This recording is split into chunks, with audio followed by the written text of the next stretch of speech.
Malakas na palakpak.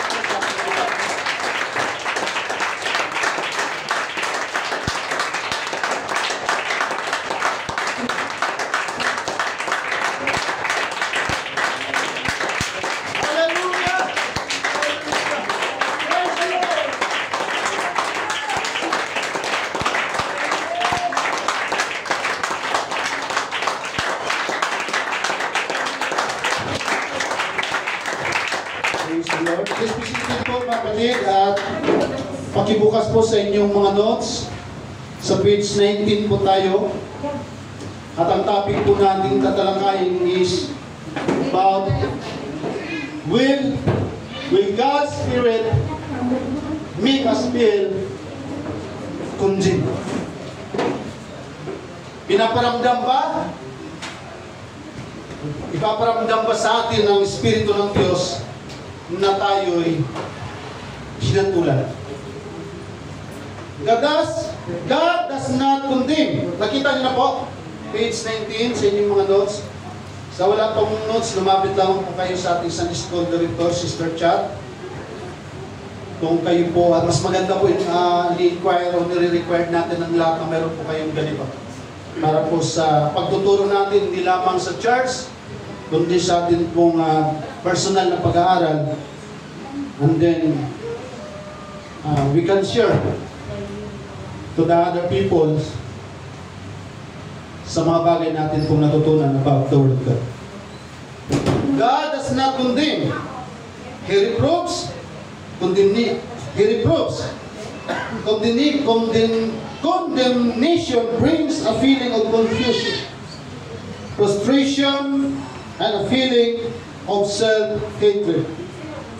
It tells us we are all wrong, but does nothing to give constructive criticism or offer help.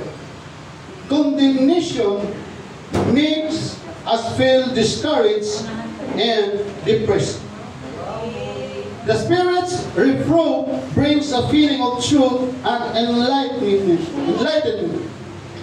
It shows both the problem and the solution. It gives specific instruction. These reproofs are uplifting and helpful. The Bible says that God never condemns in His dealings with us. He is never a bully. He doesn't push us around like our enemy, the devil. When God talks to us about sin or faults, it's always according to the law of the Spirit of life. Kaya sa Romans chapter 8, verse 1 and 2, there is therefore now no condemnation to them which are in Christ Jesus, who walk not after the flesh, but after the Spirit.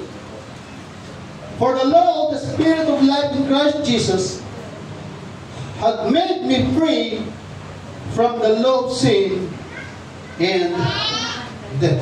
Sa po sa mga blessings na natanggap ni Apostle Paul sa atin pong Panginoon. Now the question is, will God's Spirit make us feel condemned? Nararamdaman ba natin o pinaparamdam ba sa atin ng Diyos na tayo hinatulan? Nakakaramdam kayo mga kapatid na kapag tayo may nagawang mali, parang nagiging bagabag tayo at hindi tayo nagiging payapa? Amen. Kasi po, binago na tayo ng Panginoon. At number one na tinuturo sa atin ng Panginoong Diyos ang pag-iwas sa gawa ng pagkakasala. Kaya iba yung buhay natin bilang Kristiyano sa dati natin pong pamumuhay.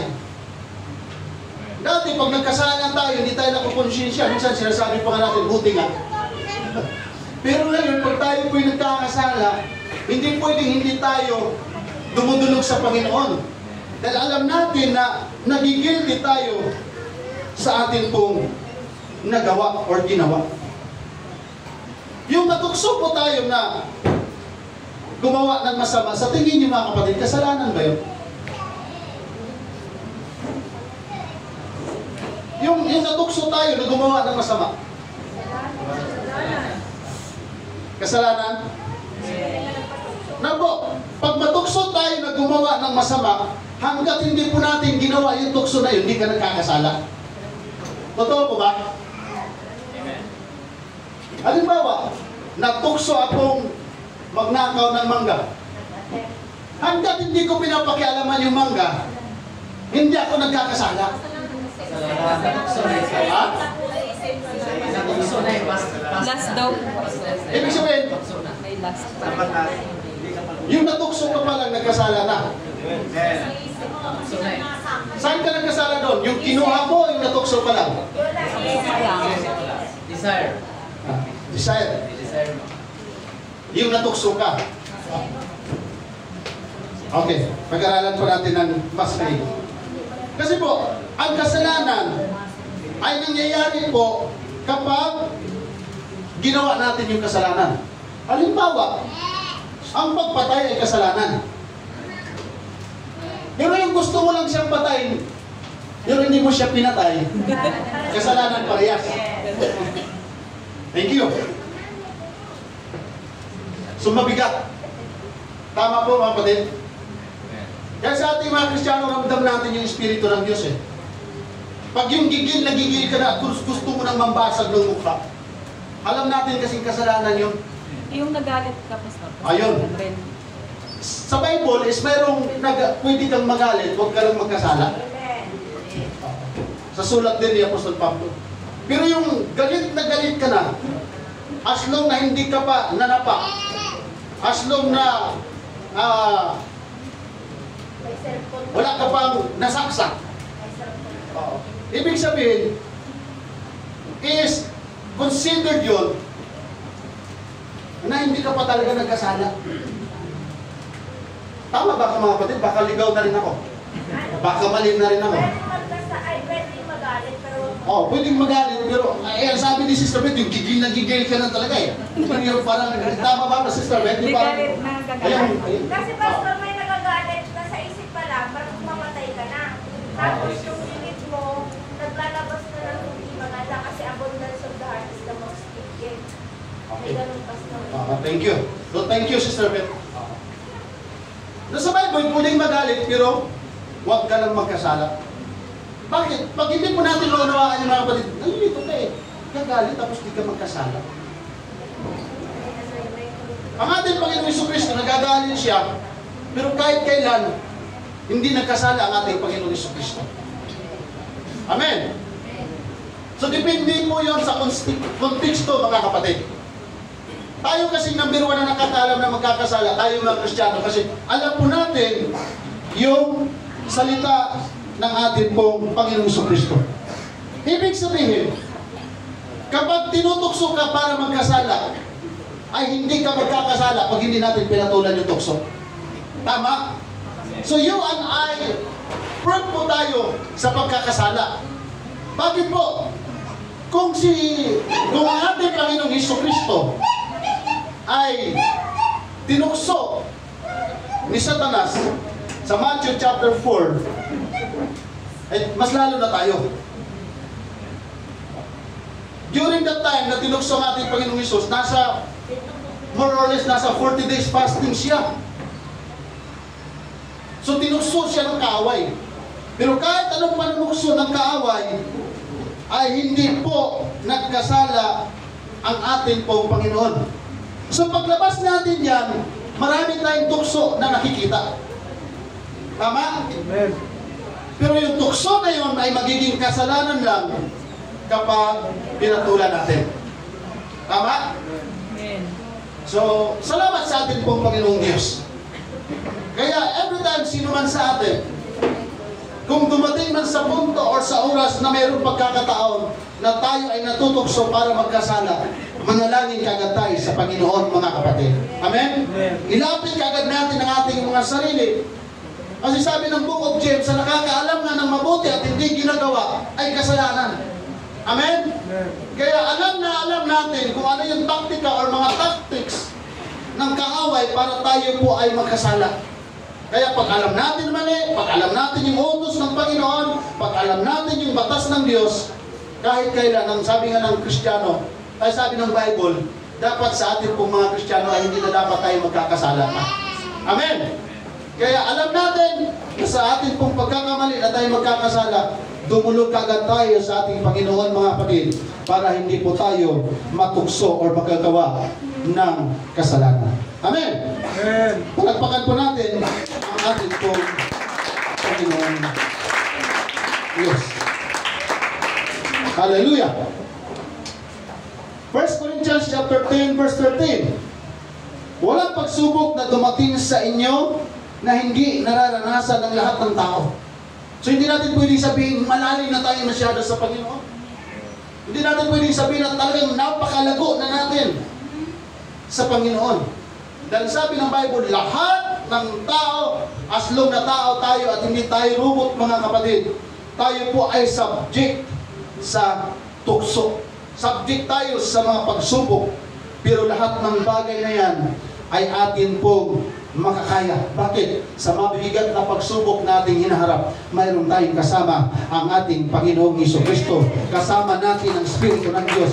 Kasama natin ang salita ng ating pong Panginoon. Pero kailangan makakaiwas tayo kasi hindi tayo kinukumbina ng Diyos eh. No? Hindi naman sinasabi ng Panginoon, ay okay lang yan. Total, hindi mo pa naman ginawa. No? So sa lahat ng pagkakataon, kailangan natin ipamuhay ang salita po ng ating pong Panginoon.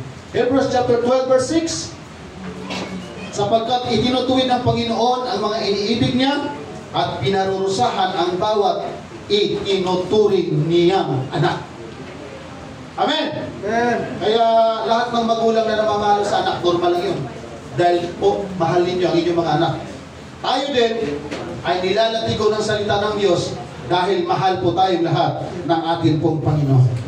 Amen. Masakit ang salita ng Diyos, mas masakit pa po yan sa pamalo dahil tumatago sa ating puso, sa ating buto at kaluluwa. Pero yung pamalo na yun, yung sakit na yun na salita ng Diyos ay siyang nagtutuwid sa atin. Bakit? Dahil ayaw ng Diyos na mapahamak tayo dahil mahal po tayo ng ating pong Panginoon. Palakpakan natin siya. Hallelujah! So sa madaling salita, yung Word of God, yung mga Bible natin, yung salita ng ating pong Panginoon, hindi po yan nagtutulak sa atin para mapalayo tayo sa Kanya. Ang salita ng Diyos ay tumutulong sa atin para tayo ay ituwid at para tayo ay lalo pang lumapit sa ating pong Panginoong Jesucristo. Napakabuti po ng ating pong Panginoong Diyos. Amen.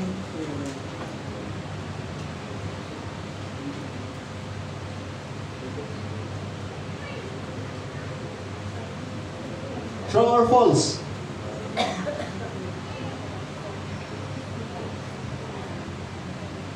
Ayun.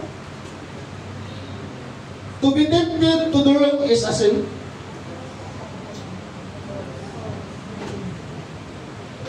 Yung matukso tayo na gumawa ng kasalanan o gumawa ng masama, yan po ba ay kasalanan? True or false?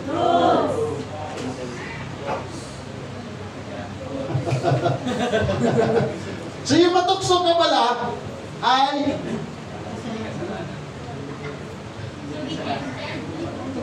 to be tempted to do wrong is a sin. Yun ba matukso tayo na gumawa ng masama ay kasalanan? False na ang sagot.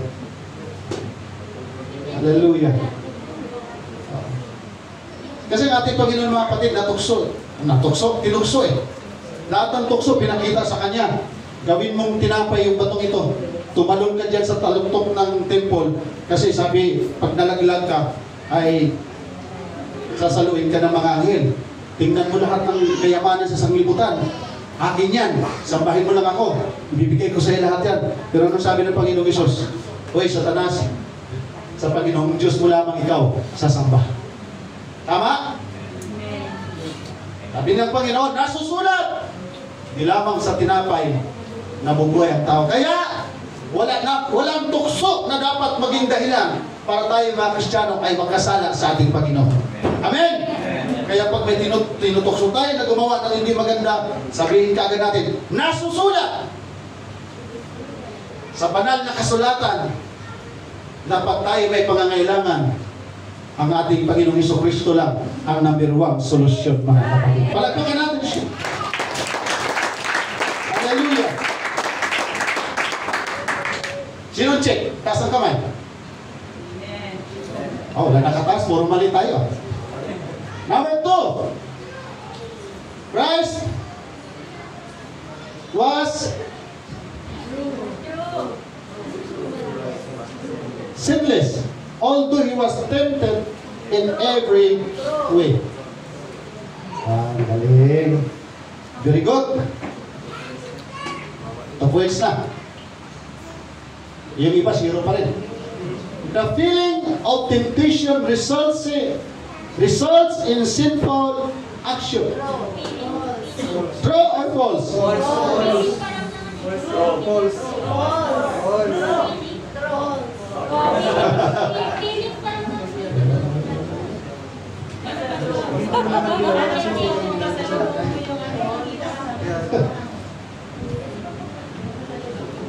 Ano yung tanong?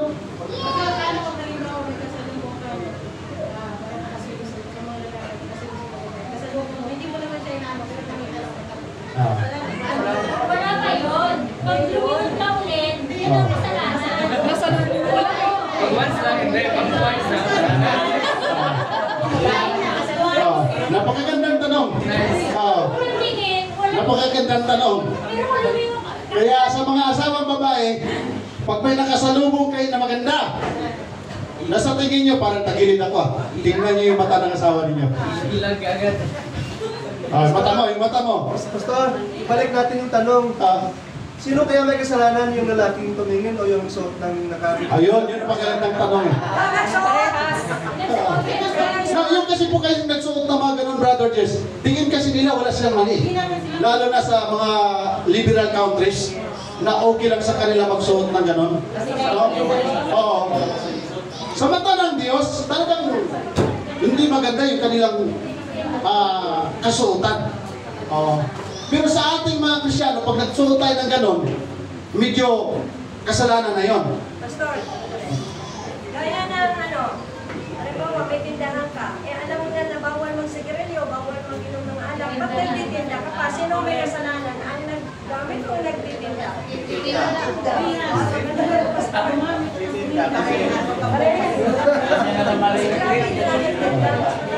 Mas mabigat yung kasalanan ng nagtitinda. Halimbawa mga kapatid, pastor ako. Alam kong bawal ang bisyo, bawal ang anak, bawal ang anumang mga bagay na labag sa Diyos. Tapos yun ang tininda ko. Dali ako. Tama yun. Marami kasi Pastor Benta.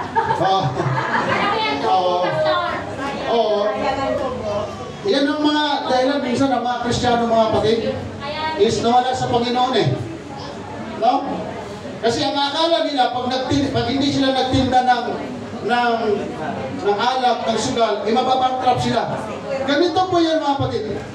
Nung hindi pa kami nag-full time ni Pastora J, nung hindi pa po kami nagpastor, malaki po ang pwesto namin sa Rosario, sa IPSA. Napakalaki ng tindahan namin dyan.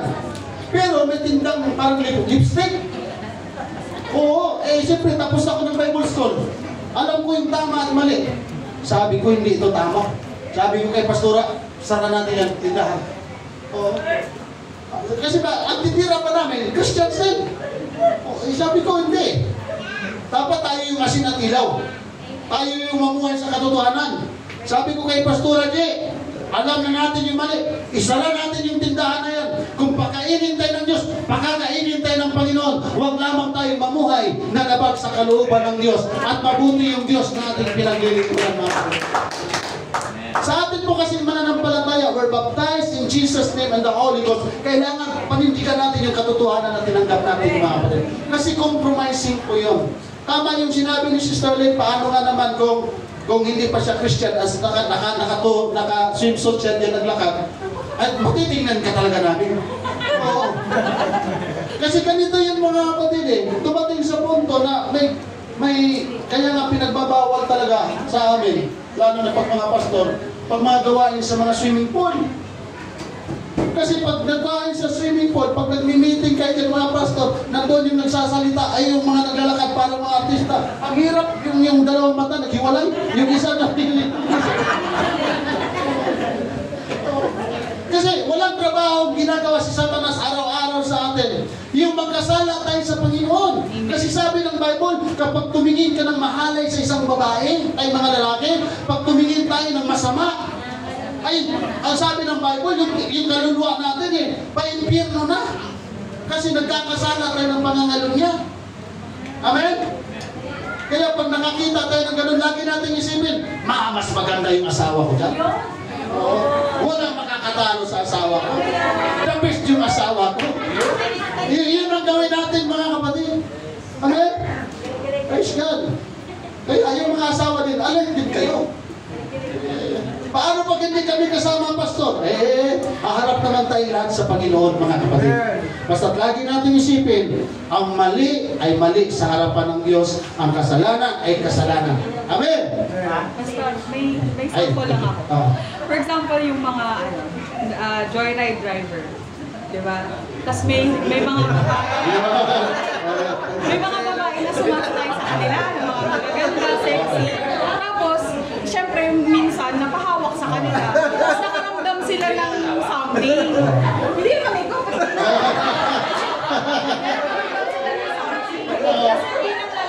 Scientifically, may attraction talaga. Scientifically speaking, bilang lalaki, meron siyang attraction talaga sa babae. Lalo na kaya nga bawal sa atin yung hawak-hawak, diba? So parang, yun yung example na may naramdaman ka, pero hindi siya kasalanan. Kasi parang, ano yun eh, reaction ng katawan. Kumbaga, oo. Pero kung siguro, nag-react si joyride rider dun sa magandang babae. Di ba? Ibis dito humawak, sinabi, ay dito ka na lang humawak. Laban. Guilty ata na si Ay, sumatay sa akin ang babae. Ngayon, sabi ng babae, kasi kuya sa presa, sabi sa akin, Iba na kayo? Basta may ko kasi, yung parang magising siya. Sabi ko, ma'am, pwede, iganon mo lang.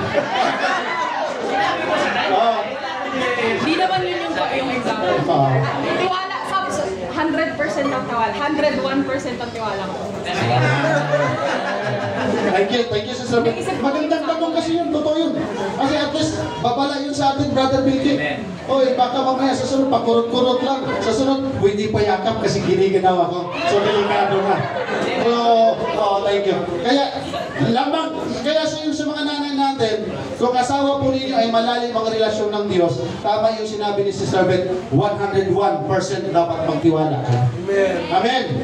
Pero pag hindi malalim sa Panginoon, nako, delikado mga kapatid. Ipag-pray natin. Hallelujah. Amen. Pray one another. Praise the Lord. Thank you, Sister Beth. So, lagi natin balik lang tayo sa salita ng Diyos. Basta't ang mali ay mali. Kailangan alam natin yung batas ng Diyos. Kasi po, pag hindi natin alam, mga kapatid, ay nakakagawa na pala tayo ng hindi maganda. 4. God does not condemn us. He reproves us. Okay. Palagay ko mga kapatid, lahat ng nakasulat yan na true or false is, alam na natin. Siguro jump na lang tayo. Mayroon tayong mas mahalagang topic na dapat pang pag-usapan. Kailangan ng interaction ng bawat isa.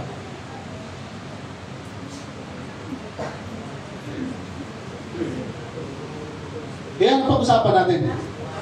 What is the unpardonable sin? Kailangan alam po natin yan. Although dapat lahat ng religion alam yan eh. Kasi po, kung lahat ng religion is Bible ang hawak, maliban sa hindi humawak ng Bible, dapat alam po natin yan.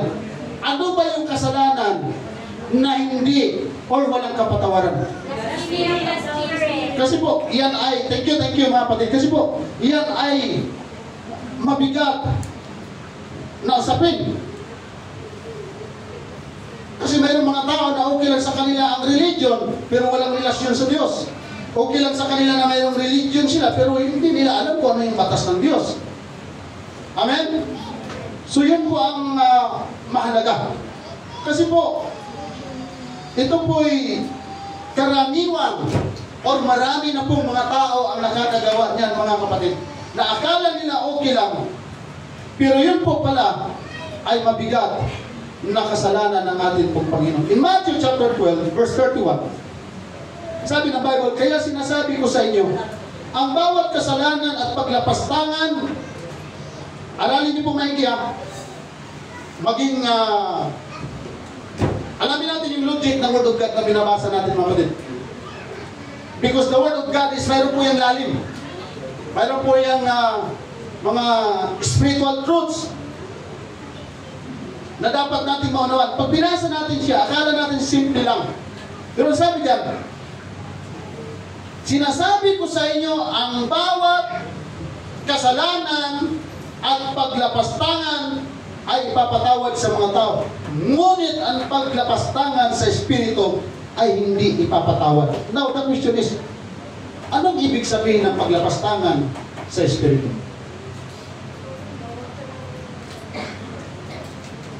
Ayan ang tanong dyan mga kapatid. Paano ba nilalapastangan ng tao ang Espiritu ng Diyos? Nasa madali pong salita, pag sinasabi po natin unpardonable sin, ayon sa Bible verse na binaton niyo po, binaton niyo sa akin, o sinabi niyo po sa akin, ay ang paglapastangan sa Espiritu. Pero maraming tao hindi alam kung anong ibig sabihin ng paglapastangan sa Espiritu ng Diyos. Ito po yung sadyang pagtanggi. Pag sinasabing unpardonable sin, yung sadyang pagtanggi ng tao sa banal na Espiritu ng Diyos. Kapag ang tao ay tumangging magsisi sa kanyang mga kasalanan, sarado yung kanyang puso sa katotohanan, ay ayaw ko ng salita ni Kristo, ayaw ko yan kasi sagrado di kandado ako. Ay hindi dahil ayaw niyang patawarin siya ng Diyos, kundi ayaw niyang tumanggap ng kapatawaran. Di ba? May mga tao, mga kapatid, ito po'y masakit na katotohanan. Ito po, pinsang buko talaga, nagsabi sa akin. Sabi nga sa akin, Brother Jess, napapanood nila yung pinapanood nila yung video na pangalan.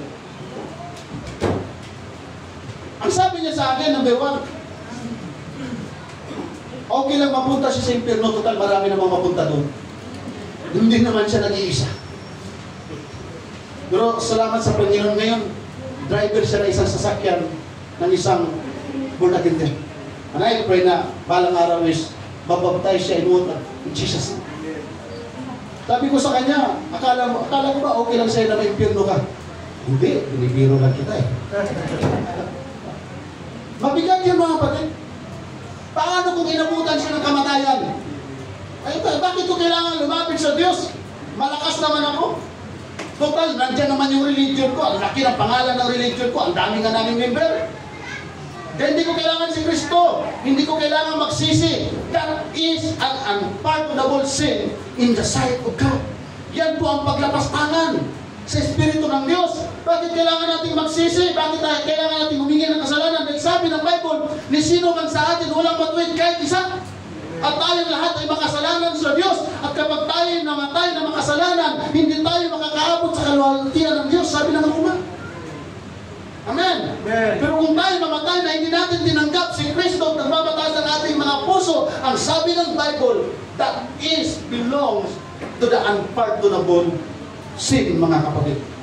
At saan tayo mapupunta? Impyerno. Yung bang hari ng Ehipto, si Paraon? Ano ang kasalanan nun? Napapatawad ba or unpardonable sin? Hindi mapapatawad na kasalanan. Di ba alam po yung kwento nila ni Moises? Anong ginawa ni Paraon? Patuloy na nagmamatigas yung puso niya. Sinabihan na siya ni Moses, ni Aaron, payagan mo na kami. Kasi hindi tao ang nag-utos sa amin, kundi yung Diyos. Yung Diyos ng Israel. yung makapangyarihan, yung Diyos, yung kataas-taasang Diyos. Kaya palayain mo na kami, dahil pag hindi mo kami pinalaya, mananagot ka. Anong ginawa niya, mga kapatid, ng hari ng Paraon? Paulit-ulit niyang nilapastangan ang Diyos.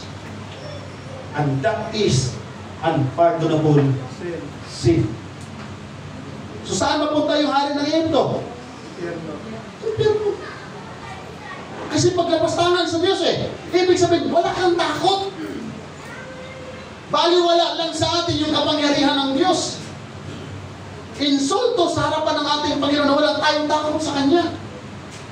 Kasi po, mayroong mga tao na gusto nilang mas matakot ang Diyos sa kanila kaysa tao. Di ba marami mga sikat na mga artista na mga namatay dahil nilapastangan ng Panginoon? Di ba? Si John Lennon. Sino pa? Si Lady Gaga. O, yung mga fans ni Lady Gaga. Meron pa ba dito mga fans ni Lady Gaga? War, di ba? Pastor, correct me po if I'm wrong po. Di ba po yung blasphemy of the Spirit po ay isang unforgettable sin po? Ano po yung nag-i-speak in tongues po? Tapos sasabihin mo na hindi niya matutuwa speaking in tongues na yun unforgettable sin po. Magandang tanong yun, mga kapatid. Kaya yung speak in other tongues ay hindi po ginagaya. Dahil hindi po yan talaga nagagaya. Pero yung sinusulat sa blackboard, speak in other tongues, kasi mayroong mga religion na ganyan, mga kapatid para lahat sila pare-parehas at sabay-sabay. Wala po yun sa Bible.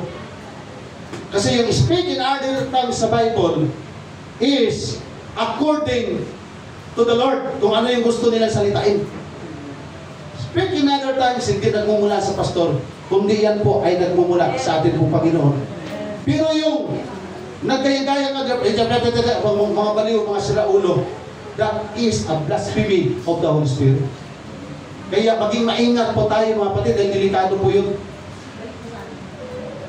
Marahil accept na po yan kung hindi mo alam ang salita ng Diyos. Pero kung tayo ay alam ang katotohanan, mga kapatid, kaya pag mayroon po dito nagsasalita ng iba't ibang wika, and pray.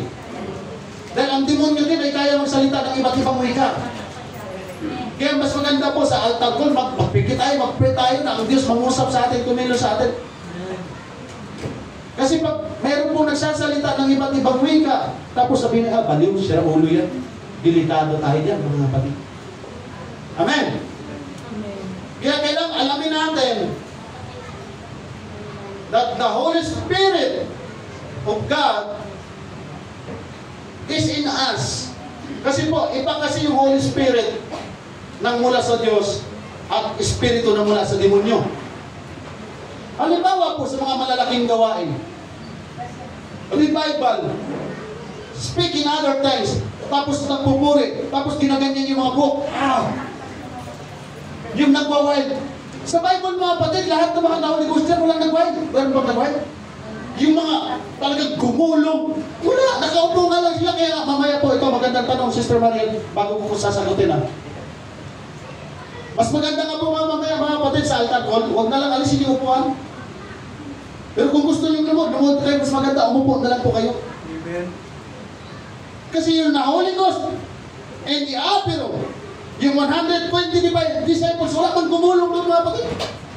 Wala mang nagwa-wild doon. Kaya nga po ito Kaya napagkakamalan minsan ang mga Pentecostal, mga baliw. Kasi nga po, hinahayaan lang din ng ibang mga pastor. Hello? Maging sincero tayo, mga kapatid, dahil mabigat po yung ating pinag-aaralan. Dahil hindi po ito tinuturo ng lahat ng religion. Amen. Kaya po tayo napagkakamalan kasi minsan, lahat naman tayo ng tao, may emosyon tayo.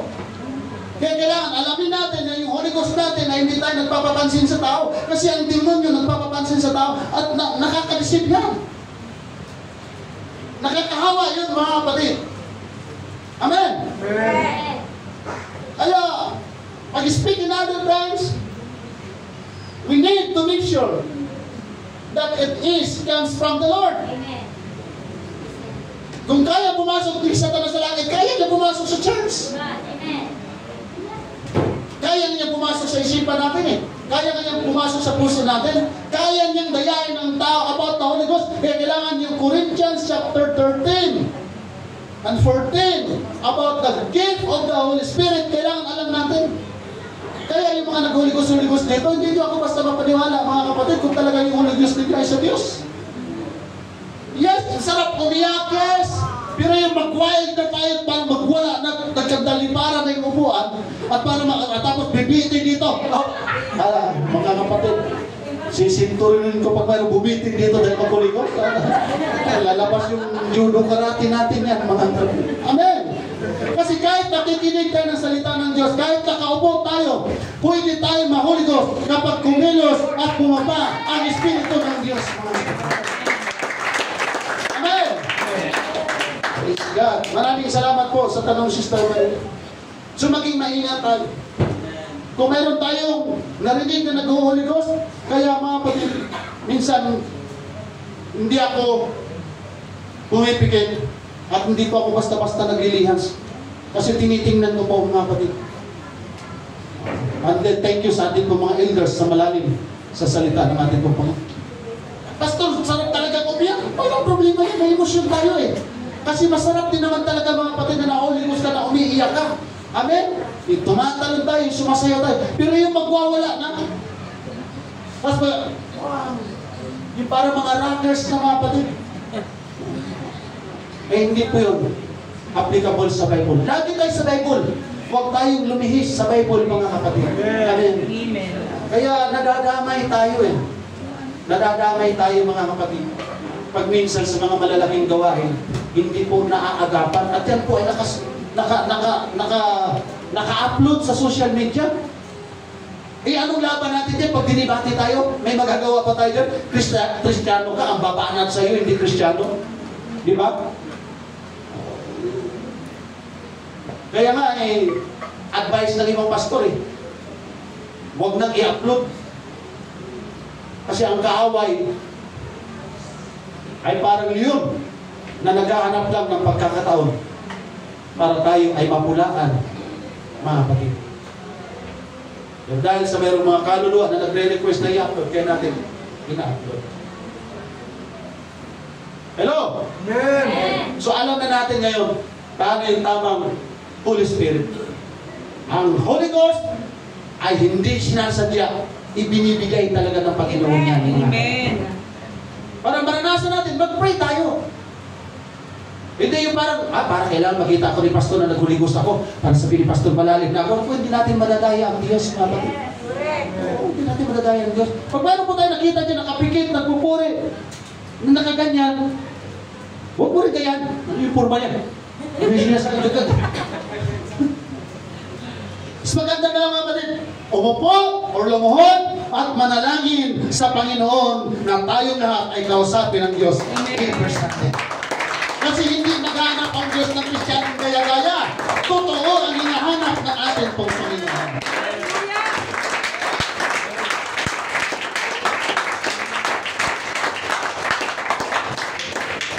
Hallelujah. Si Haring Saul, yun ba kasalanan na ginawa ni Haring Saul is unpardonable sin or hindi? Kasi mabigat yung ginawa niya eh. Pag lumabag siya sa utos ng Diyos eh. Namusong siya sa espiritu ng ating Panginoon. Kaya anong nangyari? Tinanggalan siya ng kuruna ng Diyos. Kaya si David na hindi siya panaginip, hindi pinangarap na maging hari, naging hari. Si Judas. Si Judas, mga kapatid, yung isa sa 12 alagad ng Panginoon, mapalangin siya, impyerno. Taas yung kamay may impyerno. Isa lang. Sister Lynn lang. So yung hindi nagtaas ng kamay, mapalangin. Not sure. Si Judas Iscariot. Si Iscariot. Yun bang kasalanan ginawa niya sa Panginoong Yesus? Is unpardonable sin or not? Unpardonable. Kaya yung mga nagsasabi na si Judas mapalangit, maling turo po yun. Kung kayo ay nasa mga pastor na nagtuturo na si Judas mapalangit, Di ba po nasa cross na si Israel, sabi niya, patawarin ko sila kapag hindi nila alam ang kanilang ginagawa. Kasi po si Judas po, ginamitan naman po yung parang may sakatuparan po yung tunay ko sa surgery. Ginamitan naman po niya, hindi naman po naglabi siya. Kasi kailangan may sakatuparan, kaya para saan po, pardon na po. ang pardon, sige, pastora. Susukat ko lang yung kay Sister Maria. Pardon na po yun. Kasi kung nangingi siya ng tawad, nakakawarin siya ng Panginoon. Eh, hindi naman siya nangingi ng tawad eh. Mas malaki pa siya. Tama yun, tama yun, pastora. Tama rin yung sinabi ni Sister Mariel. Dahil sabi ng Panginoon, Ama, patawarin mo sila sapagkat hindi nila. Ang tanong, si Judas ba hindi niya alam? Nakasalanan yung kanyang ginawa? Alam. Kung nangingi siya ng tawad. Kasi ang problema, Sister Mariel, nagsisi siya para lang sa kanyang sarili. Anong ginawa niya? Imbis lumapit siya sa Panginoon, nagbigti siya. Ay sabi ng Bible huwag kang papatay. Siya mismo ang pumatay sa sarili niya. Ano sabi ng Revelation chapter 21 verse 8? Walang mamamatay tao makakapasok sa Ayun langit. yung naging ng kasalanan niya na Oo. unpardonable. Hindi yung pag-ano niya, kanuno niya kay Yung pagkanunos niya sa ating Panginoon, pwede pa siyang patawarin Parang din Kung bumalik siya sa ating Panginoon, nagpakamatay. pwede pa siyang patawarin Ang mabigat kasi nagpakamatay siya. Oo, kaya pala. Oo. Kaya ang pardonable. Kasi nagpakamatay. Nagpakamatay siya Ang mabigat kay Judas nangyari yung ula. Sa kanya na tapat nangyari yung prophecy ng Bible.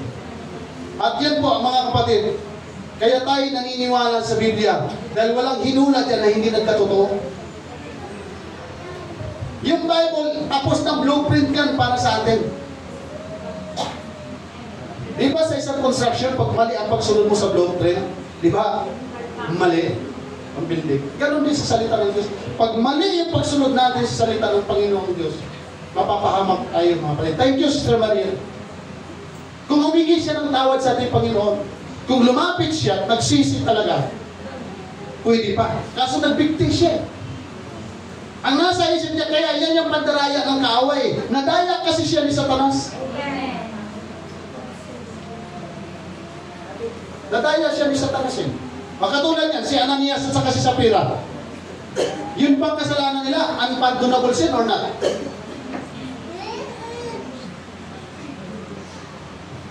Kaya mga kapatid. Parang hindi naman.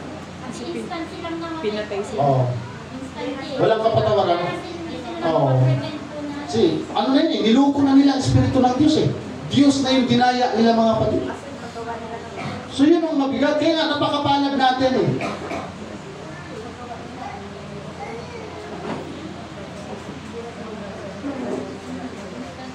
Lahat ng pinapala, magsabi praise the Lord. Pinapala tayo mga kapatid. Dahil aminin mo natin yung hindi. Tayo lahat, hindi talaga 100% na kasunod sa utos ng Panginoon. May mga utos tayo din na naging supply din tayo. Pero napakabuti ng Panginoon. Hindi tayo pinapatay instant. Itong si Ananias, yung mag-asawa, patay. Ayun, si Cain. Intention yun Hindi kasi self-defense. Intention. Sabi ng Bible mga kapatid, lahat ng mabibigat na pagkakasala, sabi na nabasa natin kanina, ay kayang patawarin ng Diyos. Maliban na lang sa pamumuso sa Espiritu Santo. Mayroon po bang LGBT dito mga kapatid? Baka mamaya makakasakit tayo. Mayroon po bang LGBT dito? Yung birthday ang dugo. Be honest mga kapatid. Walang LGBT. Wala namang LGBT. Straight tayo. Kasi kaya ko po tinanong mga kapatid, kasi ang tanong ko po sa inyo na susunod, yun bang lalaking kinakasal sa kapwa lalaki at babaeng kinakasal sa kapwa babae, unpardonable sin or not?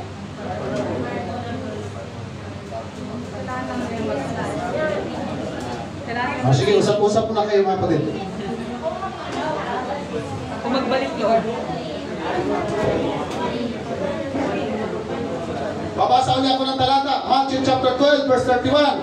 Kaya sinasabi ko sa inyo, ang bawat kasalanan at paglapastangan ay ipatatawad sa mga tao. Ngunit ang paglapastangan laban sa Espiritu Santo ay hindi ipatatawad. Okay, kung papansinin natin ang Bible, lahat ng uri ng kasalanan pinapatawad ng Diyos.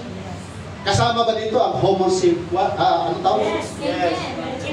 LGBT, homosexuality, immorality, kasinungalingan, pagnanakaw at iba pa. Kasama po ba ito sa pardonable sin? Ibig sabihin, yung lalaki sa lalaki na kinakasal at babae sa babae na kinakasal, hanggat nakabalik sila sa ating Panginoon, pwede bang patawarin? Pero kung mamatay sila, mga kapatid, ito ang mabigat. Ito ang mabigat. Kasi po, ang mga bakla at tumboy, hindi naman yan nakakahawa. Pinili talaga ng tao yan.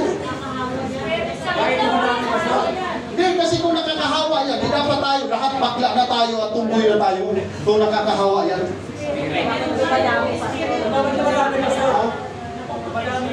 Kasi yung mga bakla at tumboy, pag yan dalawa magsama, hindi naman nanganganak yan, pero dumadami. Oh. Pero pag sa ano, parang kahit pag napansin pa sa isang pamilya, kapag meron silang sa pamilya, parang lahat ng mga kamag-anak at apat meron. Parang sa genes, oo, parang, oo, pansinin ko, Pastor, meron talaga. Kasi ganito yan mga halimbawa tayo, alam yung Word of God. At ang pagiging bakla ay kasalanan sa Diyos. Alam na natin kasalanan eh. Tama? Ang pagiging bakla ba kasalanan hindi? Yung hindi ka pa kinasal sa lalaki. Yung pagiging bakla ba kasalanan o hindi? Kasi sabi ng Bible, ang nilalang ng Diyos, babae at lalaki lang. Kasalanan yan. Pero may pastor tayo. Ay, sister chat. Kaya maganda yung mayroon tayong interaction mga kapatid. Dito walang debate ha. Dito ang katotohanan ay katotohanan, sabi ng salita ng Panginoon. Tatawa ko mga kapatid, pero puri ng Diyos at tayong lahat. So, lagi lang po natin tatandaan, dalawang kasalanan na tingin sa ating Panginoon. Obserbahan po natin na nung ang isang babae ay nanganak sa ospital, tinatanong po yan kung ano ang kanyang anak. Diba? Babae o lalaki. So, meaning, doon po talaga nagmamatter kung babae o lalaki ang kanya naging anak. So, saan po nagkakaproblema at bakit pumapasok ang mga ganitong klaseng kasalanan?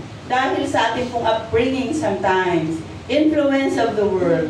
So, napakahalaga po sa ating mga magulang, habang maliit pa po ang ating mga anak, sila po ay turuan po natin ng values ng ating pong Panginoon. Katulad ng batang ito po na nakikita natin dito sa aming pong tagiliran. Kung ito po kaya, suotan ni sister, ng kasuotang panlalaki, do you think maintindihan po yan ng bata? Siyempre hindi. The more na lumalaki siya, ma-adapt niya yun. So sa kanyang understanding, tama na ang kanyang suot ay parang panlalaki lang, no? Pero dapat tayo po, aware tayo mga magulang na ang suot po ng ating mga anak ay kung babae ay pang-babae, kung lalaki ay pang-lalaki. So bakit maraming batang na-confused? Actually, maraming umaamin ng mga nasa LGBTQ community na confused. Until now, they are confused for their sexuality, di ba? Dahil yung po ang kinalakihan nilang pastor.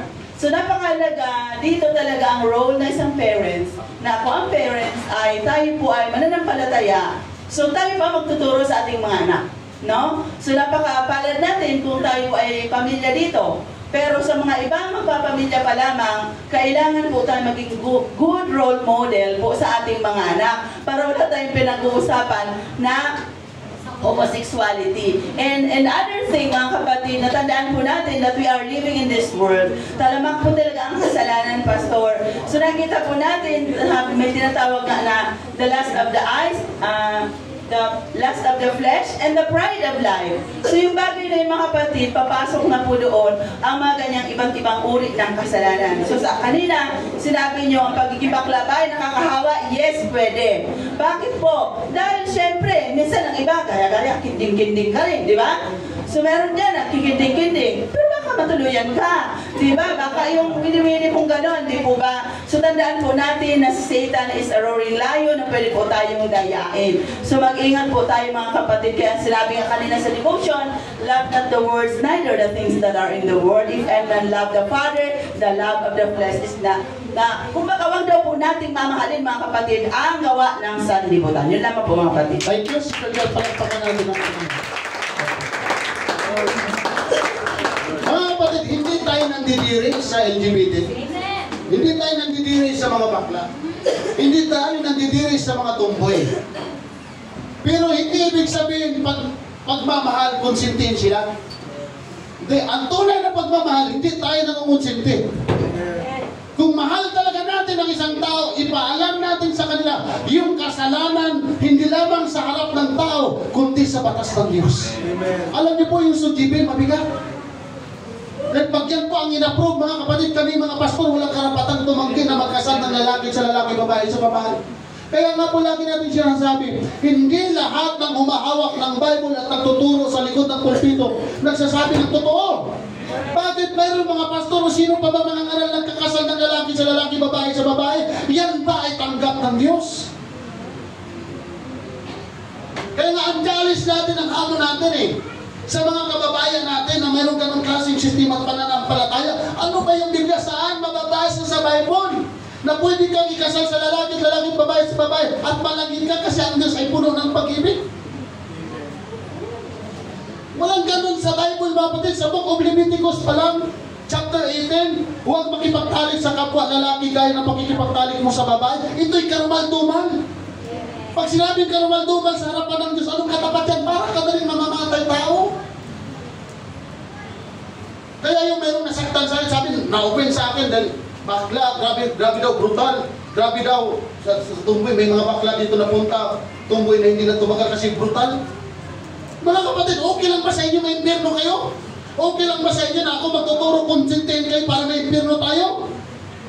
Di bali nang umalis, huwag lang makatangil ng mananampalataya, mga kapatid. Papunta ka na sa langit, tapos pabalik ang pasensya mo. Yan ang lagi natin sinasabi, ang totoo ay totoo. Okay lang na iwanan tayo ng tao, basta huwag lamang tayong iwanan ng Diyos, mga kapatid. Pero lahat ng bakla, lahat ng tumboy, pwede pang magkaroon ng kaligtasan. Manumbalik lang sa atin pong Panginoon. Kasi sabi ng Bible, lahat ng kasalanan ipapatawad ng Diyos. Paano ka patatawarin? Kung babalik ka sa Panginoon. Amen. Amen.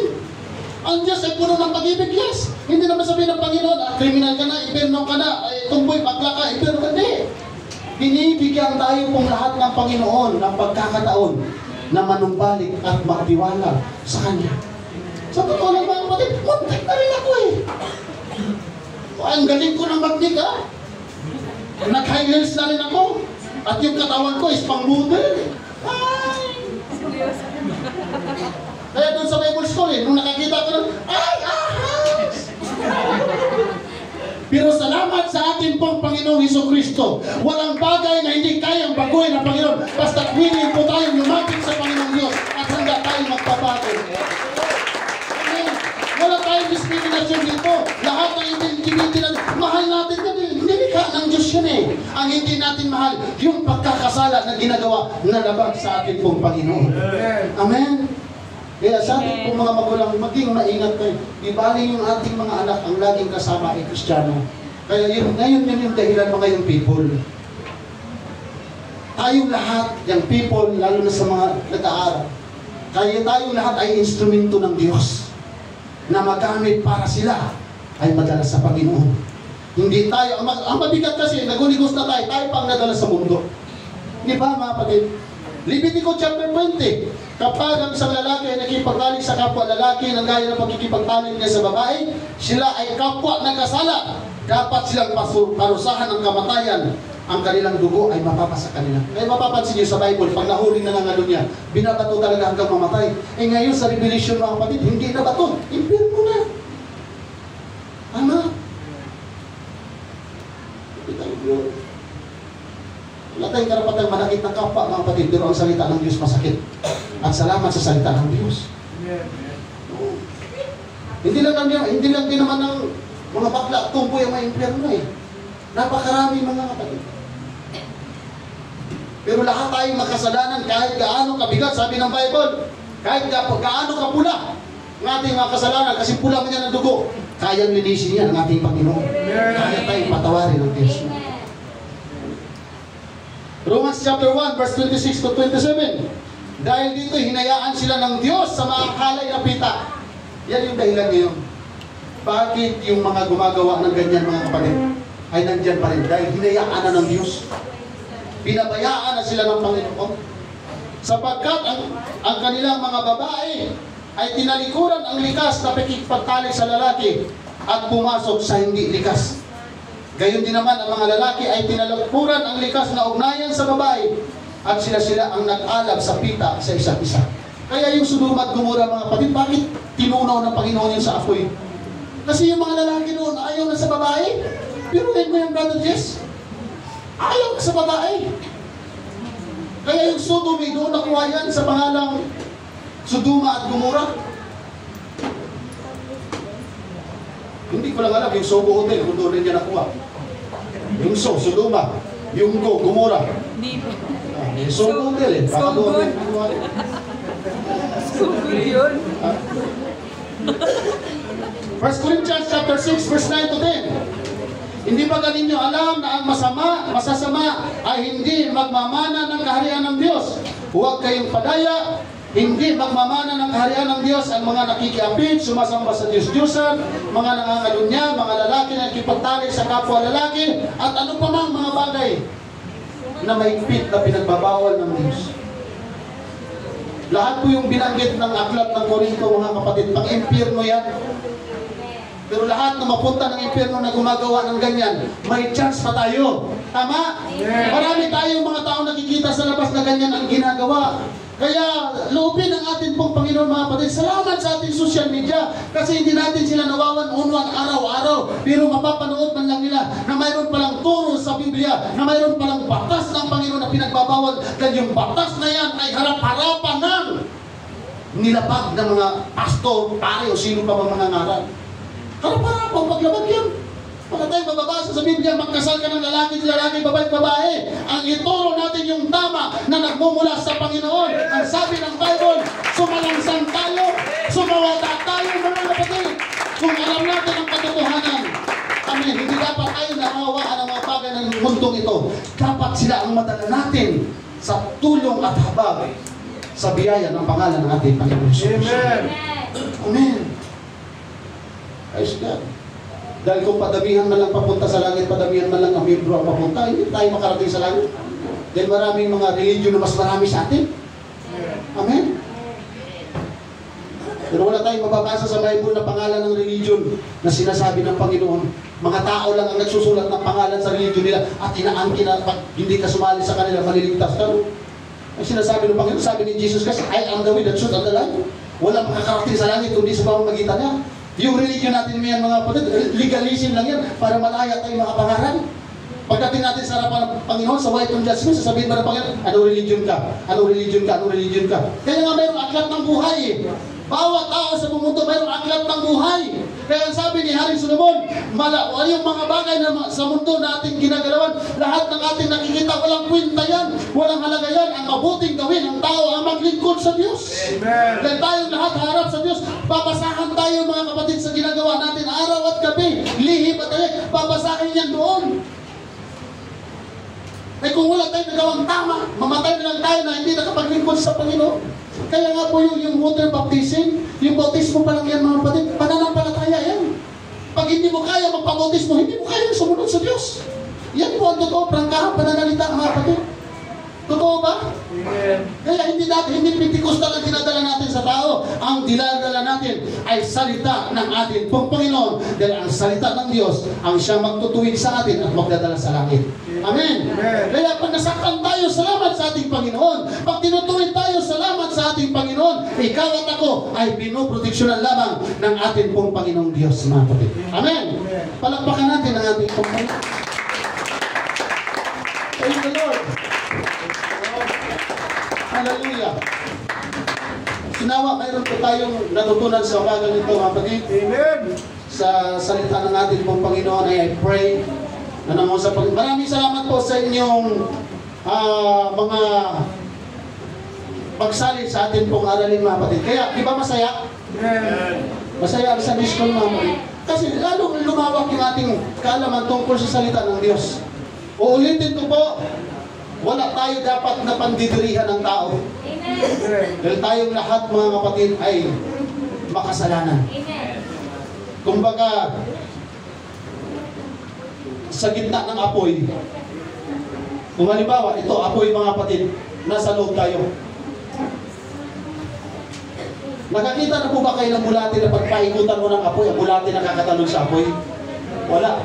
Masusunog na lang ang bulati dyan. Dahil wala siyang kakayahan. Tayo, mga kapatid, pag na-impirno ba tayo, may kakayahan ba tayo makatakas sa impirno? Wala.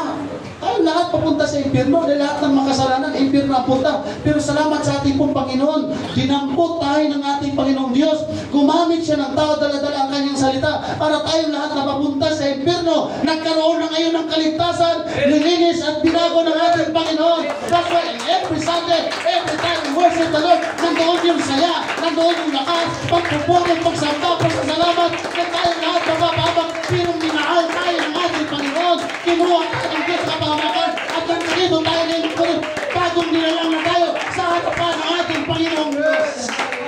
Palakpakan natin siya. At tayo pong lahat ay tumayo, mga kapatid. I feel the love of God. I feel the Spirit of the Lord. Nangungusap siya sa ating kalagitnaan, mga kapatid. Palakpakan natin siya minsan pa. Palakpak na meron kasamang pagpupuri. You can see, we can shout, praise the Lord. We can shout, hallelujah. Napakabuti ng ating pong Panginoon. Napakaitim dati ng ating mga buti. Marunumi tayo, pero nilinis. Binago tayo.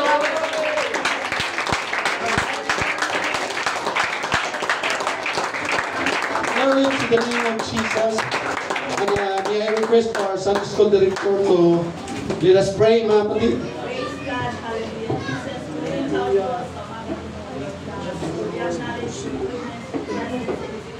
God. Thank you so much sa patuloy na pagtuturo sa aming Panginoon. Help us to walk uprightly before you, Lord Jesus.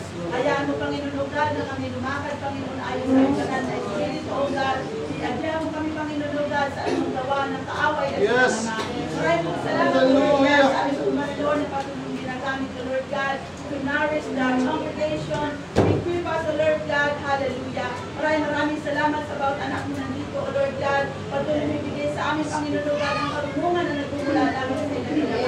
Maraming po salamat, O Lord God, sa bawat faithful saints na nandito, O Diyos. Patuloy mo kami, Panginoon, O God, bigyan ng desire na mag-aral na yung salita niya. Maraming salamat. We love you, we honor you, O Lord God, in all these things. We pray in your name. Amen. Palakpakan pa natin ang malakas ng ating Panginoon for the victory of the Word of God. Oh, hallelujah, hallelujah, hallelujah.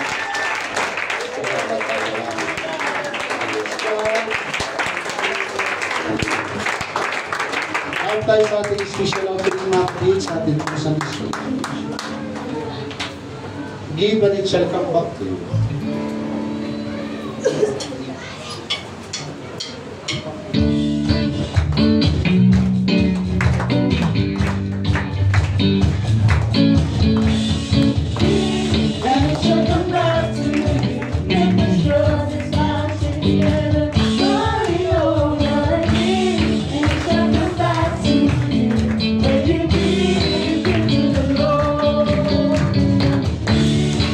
Come back.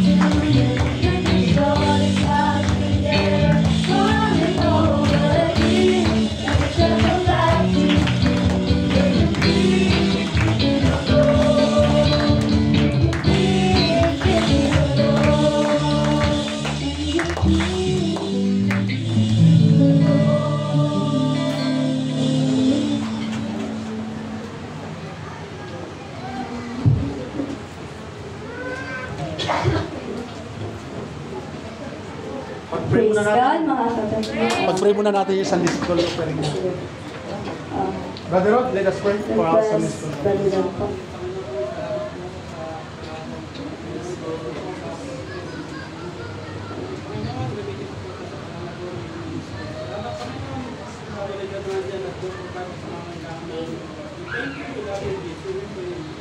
Amen. Praise God. What a privilege to have some Sunday to worship our God who is so good